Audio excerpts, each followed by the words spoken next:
Hi, everybody. Okay, so I'm doing a nudge. I've never done this before.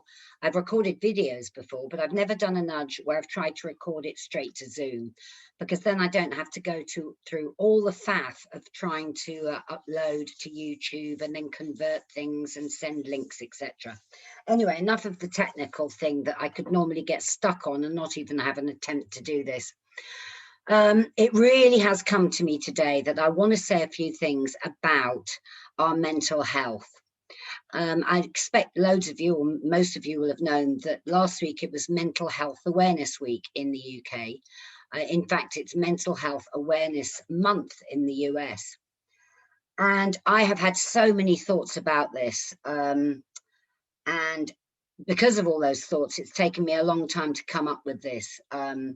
I was going to just write a nudge and pick up on various different points like I normally do and just press go. But instead, I really wanted to have a conversation with you face to face.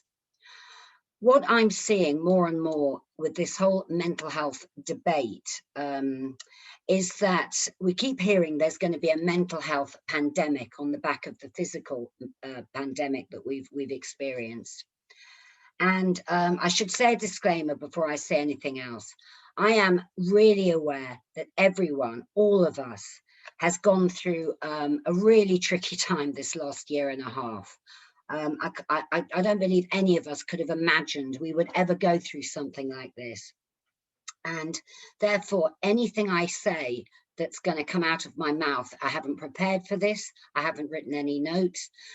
Please just give me some slack, because I mean it all with very good intention, and certainly not to take away the very real suffering and upset and loss and really tough times people have experienced. So that said, what I want to go on to say is I really don't believe there has to be a mental health pandemic on the back of this physical one. Many of you, if you followed my nudges for a while, will know that I tend to have a slightly different take on all this. And what I'm realizing more and more is that we seem to have always had out there in society, whatever you want to call it, two sorts of ways we can help people with their mental health. And anything on the spectrum from, obviously we can feel low at one end, right the way through to full-blown depression, etc. at the other end. And I'm not going to get into what being low means at one end or having full-blown depression means at the other, because I don't want to get into an intellectual debate about this. It's not where I'm coming from today. I want to just talk more about that as I see it, and it literally is as I see it, and I'm just interested to share it with you, so that you can get your own insights, or maybe it'll provoke thought for you, and some conversations. Is that we seem to have got stuck on there's two ways to help people. One is very much the whole medication route, medicalization of how we feel, if you like, and at one end, as I say, low at one end, right the way through to depression at the other, or talking therapies, as they're called. So, counseling, therapy, cognitive behavioral therapy, which is the big one these days that most people, well, as I understand it, is being used very widely these days to help people with their mental health. And so it's very much talking therapies or medication. And I'm at the same time, when I say talking therapies, we're also seeing more and more, like, the royal family, Prince Harry. No, I'm not going to go there, but Prince Harry and many others have really put the whole conversation about mental health on the map. And that is fantastic. I'm not against that at all. But what I am seeing and what I feel is that we're innocently looking in the wrong direction. when we look to get this conversation going. It's brilliant that people are talking, and it's brilliant that people feel able to open up and share their experiences. And we're moving gradually out of those days of it was wrong to say these things out loud. And the suffering that caused was absolutely, you know, I always loathed all that. People's fear to be able to really open up and share how they're feeling, you know, and not have that fear of losing their jobs or being stigmatized in some ways. So anything that can end the stigma to that is I'm absolutely all for it. Big thumbs up. However, in terms of what we're focusing on when we do sit with people and talk and let people open up, there's a big propensity to take people back into their past, or for people to get very caught up in the content of their thinking. So we talk a lot about, you know, what it is that's going on in our lives. And then we tend to make meaning out of that and label things as good and bad, or we need fixing, or there's something wrong with us. And it's that I want to focus on. I kind of have been thinking about, I'd like to start a whole new movement around the fact that nobody needs fixing, and there's nothing wrong with any of us at our core level. And what I mean from that, you'll have picked up from some of my nudges. I've been sharing my thoughts on this for a number of years now, but in particular, my last couple of nudges about how we all have an innate well-being, resilience that resides inside us. And no amount of what goes on in our stirred up, noisy thinking can actually take that away from us. So what evidence do I have for this? As I see it, the evidence has been seen right the way through the pandemic. The most unbelievable circumstances where people have still, particularly our key workers and NHS, etc., have shown the most unbelievable resilience, have come through the most incredibly difficult times. That I see as their innate wisdom, well-being and resilience at play. The fact that I also see that instead of getting caught up all the time in the content of our thinking, what I've found is that when you actually just settle down, when our minds just settle down and get quieter, when we're in what you might call a better state of mind, in that place, we have a natural equilibrium that returns, a sort of homeostasis, whatever it's called. We go back to our default setting, where we're just going about our life, not too much on our minds. And when we're in that nice place, life just can feel easier and much more, just much nicer to navigate. And a metaphor I use a lot in my work is obviously living on the river. And I've always said that, as I see it, the current is always running away underneath the river. There's nothing we can do to change the current. And we all as individuals are on the top, riding the ebbs and flows of that current. But if you know that underneath there is this quieter space that you have inside you, from which a kind of well of good being, well of nice feeling is always available to you, and that's accessible from that quieter state of mind, I find that a much more hopeful direction to look in. And what I mean by that is, so instead of when you next get stirred up or very much up in your head and lots of worry and fearful thoughts and stressing and worrying about something, rather than delving into all that and turning up the volume on that noise, to rather just sit quietly, get quiet. And I know it's quite difficult to do when you're in the midst of a stirred up thought. But as I see it, instead of looking at the content of our thought, it can be so wonderful when we start looking at just the fact that we think, the fact of thought with a capital T, as opposed to the content of what we make up with this gift of thought that we all have. And what I mean by that is, I mean the nature of thought is that I really believe, or I've come to see, it's not a belief, I've just come to see this is how we work, is that we don't need to do anything with our thinking for it to gradually calm down and for thoughts to just come and go. I've seen that the very nature of thought is transient and ever changing. And if we don't start to make up lots of meanings around those thoughts, they will just gently come in and go through, come in and go through. As I often share, much like the clouds in the sky. We don't kind of rail at the clouds going, we don't like that one, and but that one looks like a better shape, and you know, oh, that looks a lot more dodgy. We just know that eventually the clouds will pass through, and inevitably the sun will be there, and the sun will always come out. Or another way to look at it, it's a bit like gravity. We don't wake up in the morning and think, oh, I've got to think about how to keep my feet on the ground. We just know and have a sense that gravity exists. We don't question it. We don't get up in the morning and do that. We just know it exists and we go about our day.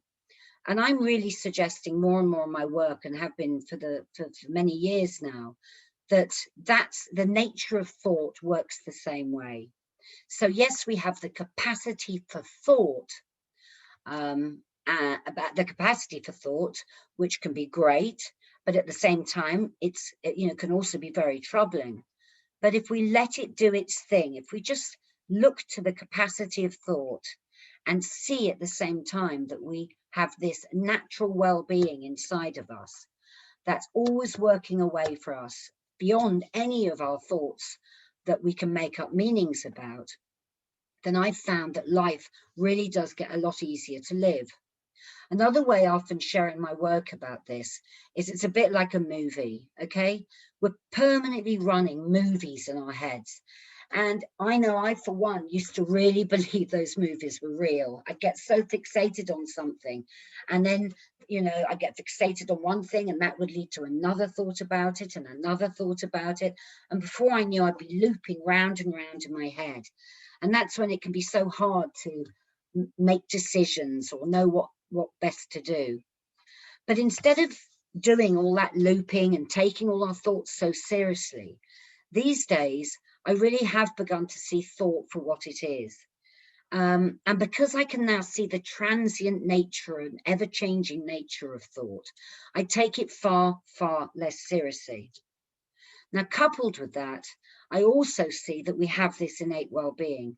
So, as you know, my last couple of nudges, they talked about, where do you think your well-being resides?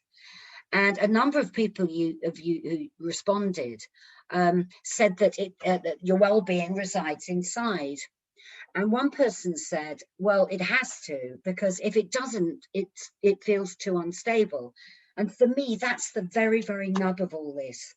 If you really believe your well-being lies outside of you, or it lies in your job, or it lies in having a certain amount of money, or your relationships looking a certain way, or your kids having to behave in a certain way, or your friendships having to play out in a particular way, then can you see how unstable that starts to become? And how uncertain we can become in our lives, because we're always on dodgy ground. And the reason we're on dodgy ground, if we see life that way, is because we have no control over any of that. And if anything that this pandemic has taught us, that's really brought that to the fore. Nobody could have ever imagined we'd have been through this last year and a half. And yet now we can look back and say, wow, but we have come through it. And that takes me back to this natural resilience and well-being we have. And what I've found is that we have a self-correcting mechanism inside us. We don't have to do anything when our mind gets stirred up. In fact, that's the worst thing you can do, delve in and start to problem solve, or make up stories that there's something wrong with you, or you should be feeling better than you are, or that you have somewhere to get to. I actually see that as being the problem in all this, that as long as we're looking outside ourselves for something to change or be different, or feel there's something wrong with us, which I feel can be at the foundation of some of the whole mental health discussions, because we're looking in the direction of what's wrong rather than what's right. We're looking at the differences in people, which is only just natural. We're all going to experience life in different ways, rather than seeing this sameness in all of us, which is this well-being that we have at our core, and this natural capacity that once our mind settles down, new fresh thought will come in. We just feel better. And I've shared a lot that a lot of people giving me their response to where our well-being resides also shared that they really feel that in nature. So whether you're out on a walk, you know, just having a swim, doing something where you're less occupied and just really in the moment, really present. Well, that also seems to me to be the direction we should be looking in, because when we're really, really present, less missing from the moment, as I like to call it, less up in our head, you know, those things just feel so much better. You know, that way when I'm sure you, like me, have had it, when we have conversations, but we're always got this other conversation going on in our head when we're with people, what we're going to say next. We're looking through the filter of what our views of that person is, how perhaps we feel things should be, always ready to give our advice. And it just takes us away from being really present in the moment, seeing that person for the first time, if you like, really being able to sit quietly and just listen, just be in a space of listening. And I've found that when I'm in that space, which I am in a lot in my work, just allowing somebody to just share, just not even holding the space, but just being in that space without anything else on my mind, really miraculous things come about. People get their own answers. People start to reflect and quietly see, wow, I've always thought about something worked that way, but now I can really see it works this way. They start feeling okay to just have a different conversation with themselves instead of focusing on what's wrong or what needs fixing, which I really think is unhelpful. So, for example, today I saw that Prince Harry, no, don't worry, I'm not going to go down the whole discussion about Prince Harry. His latest venture with Oprah is coming out on Apple TV on, I believe, Friday. And of course, he's just also, we've had it the last couple of days, he's just done this podcast on mental health, and very much relating it back to trying to look at going back into his past and seeing how the parenting of his parents and the parenting of the parenting of those parents, i.e. the Queen, Prince Philip, whatever, how that might have affected how things have played out. And yes, there's lots of talk about the rights and wrongs of that.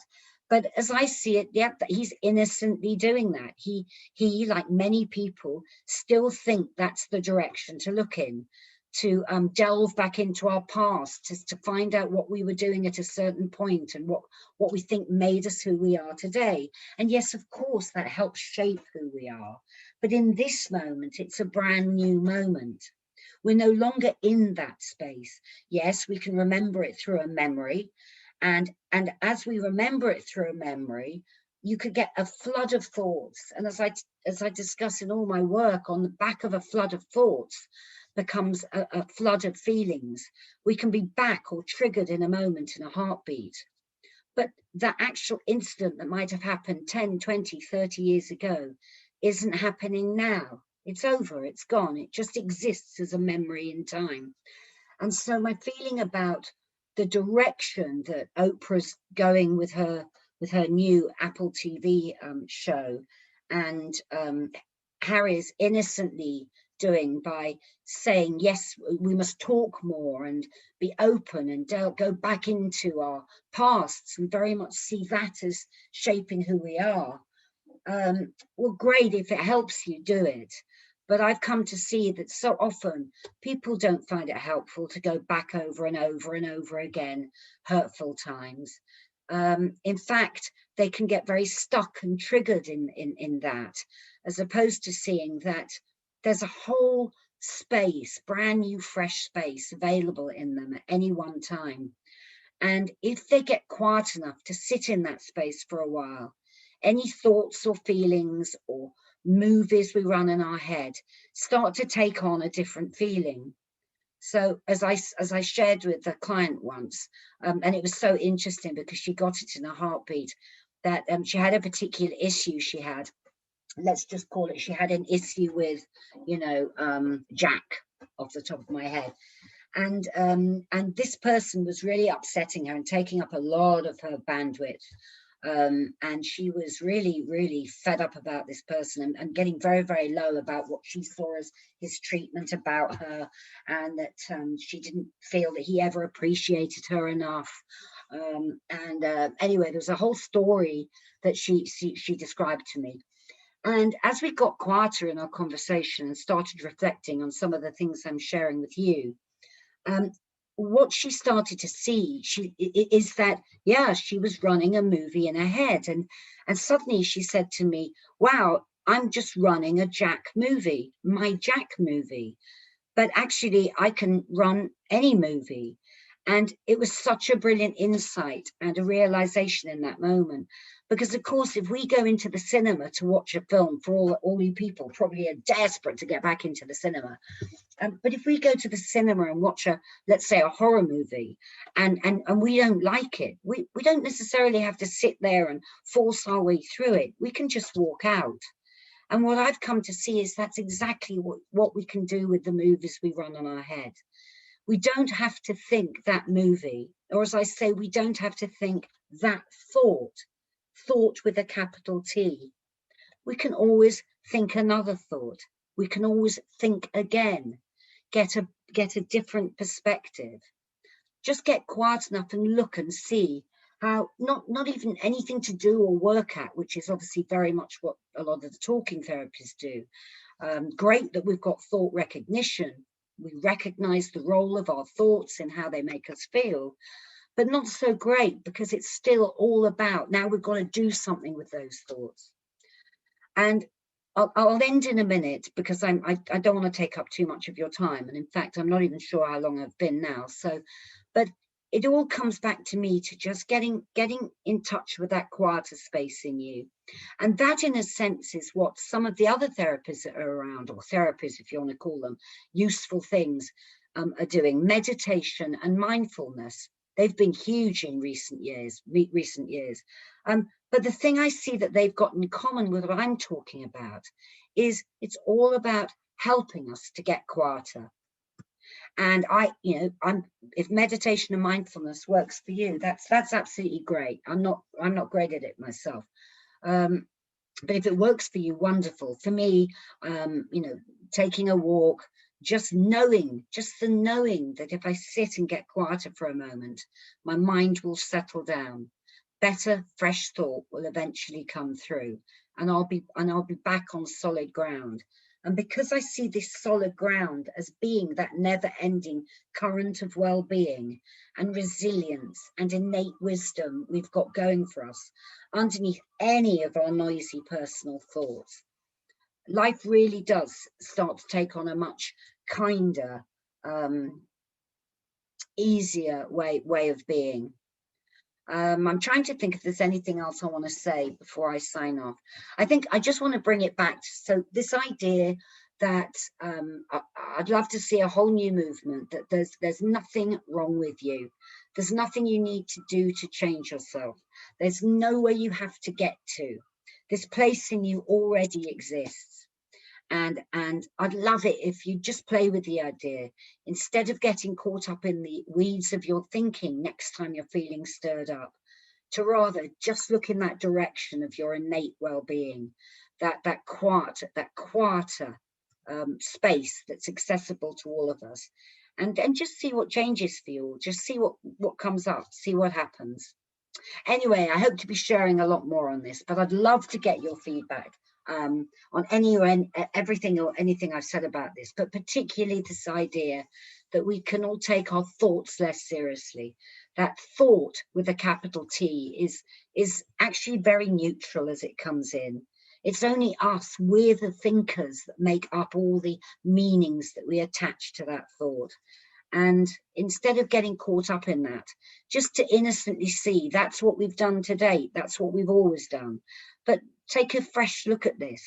See if it's possible to just see thought with a capital T, this amazing capacity to think, come in, and then not necessarily get too caught up in any of it, and let your feelings be your guide. If you're happy, if you've got happy thoughts about something, sit in that happy feeling. But if you start to find yourself sitting in an uncomfortable feeling or a not great feeling, don't look outside to your circumstances for a second. Oh, that person's made me feel like this, or something happened in the past, and think back to that. That's why I'm being like I am. I've always been like this. I have to change. No, don't see it like that for a minute. Rather, just take a minute to sit in the quietness and see thought for what it is. And just really trust your capacity that a new, fresh thought will always come along, and particularly from a quieter state of mind. Okay. Thank you very much. I cannot believe I have just jumped on my Zoom and done all this with my hair looking like this. But I just felt it's a really important conversation to have. And I'd love us all to be looking in this different direction and see what you see for you. Don't take my word for it, please. And these are the things I'm sharing a lot of in my work these days. I've written a little book about it. And if any of you would like a copy of that, then do get in touch. And meanwhile, I've shared some links below this email to some of my previous nudges that explain a little bit more about this. In fact, going back to the first one where I shared my original thoughts on this way back, a few years back in another week of mental health awareness here in the UK. And I'm seeing what I said then more and more and more. All right, look forward to being in touch again soon. Hope everything's well, and I hope you're really enjoying this coming out of lockdown, and lots of love to you all. Thanks for listening.